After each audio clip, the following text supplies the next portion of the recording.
Okay, so there's an athlete that plays soccer and also runs track. Um,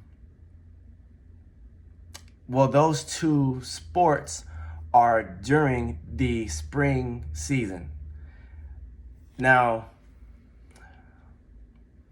here's what's happening. CIF has, in California, has moved sports.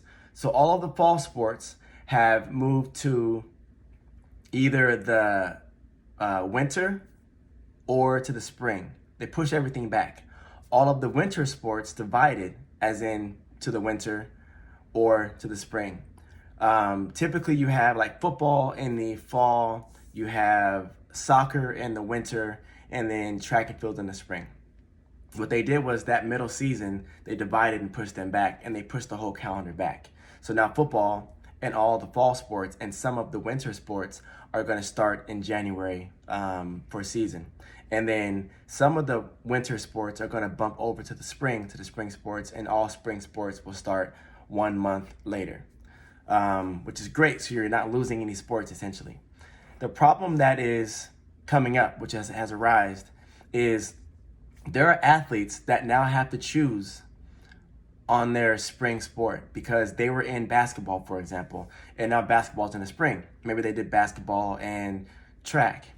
And now the issue with that is they can't do both, such as prior to the previous situation. But now CIF has allowed athletes to do club sports, has allowed athletes to do multiple sports. So they technically can do it. I'm going to tell you guys, don't. Choose one sport to do and enjoy that. If you feel the need to do another sport and you just feel like it's in my blood, I have to do both sports, do both sports, but in different seasons. I would suggest going out and finding your local club teams, city leagues, or whatever.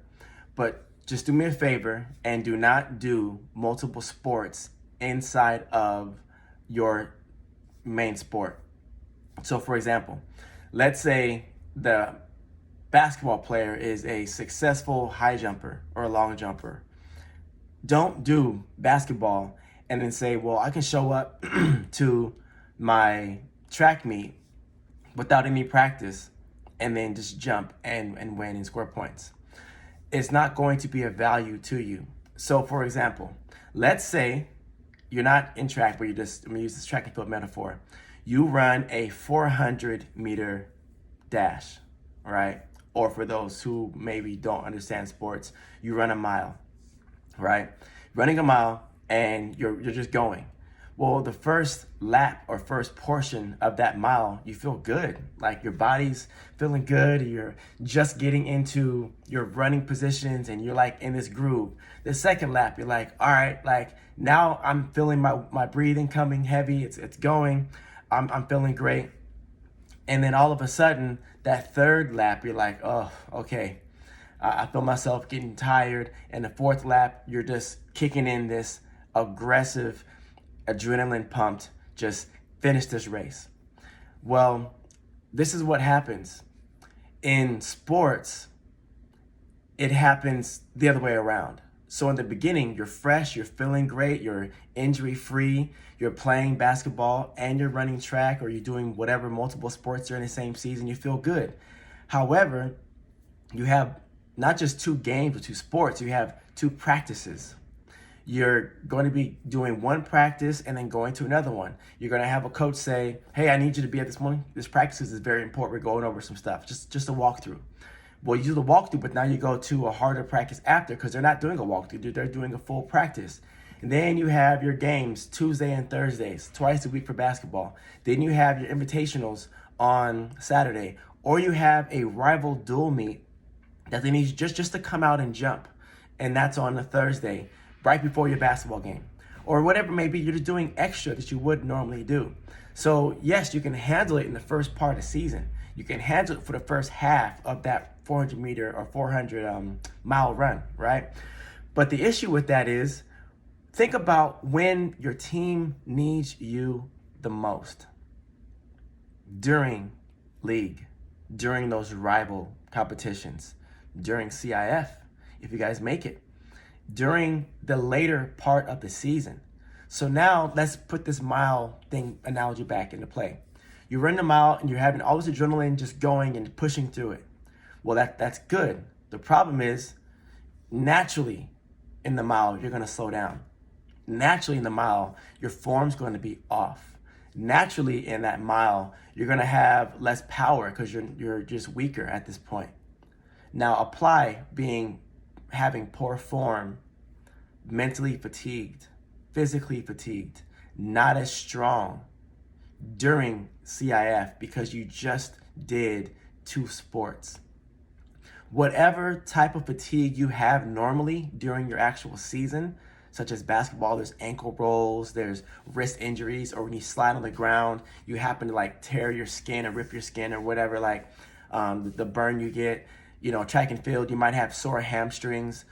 All those things come into play. Now let me ask you, for those for track, are you at 100% if you're coming from 1 or 2 basketball games or a basketball practice to come out the track? You're not. But track and field is based off of 100% of your effort. You cannot expect to have your best long jump or your best 100-meter dash if you're at 80%.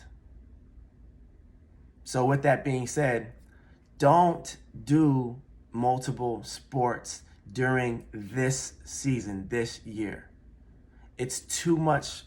It's too compact. It's too much, especially you haven't been competing in the last several months. So you're on this high of like, I got to get after it.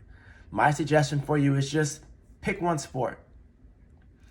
Choose the one sport from education. Maybe you're choosing a sport because you love it and it makes you feel good. It's therapeutic. Choose that. Maybe you choose a sport that you don't like as much, but you have a better chance of going to college with. Just choose the one that is best for your personal story, your personal journey, and use that, okay?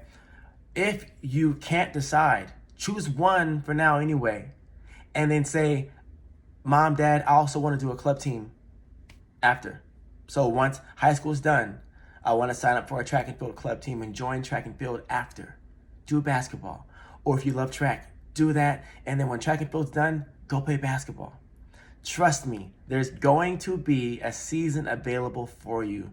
Do not overload yourself with this, I feel good in the first lap of the mile, so I'm going to do everything. Don't do it. I don't want to see any injuries come up from overusage. And on top of that, you guys still have school. You still have a life to live.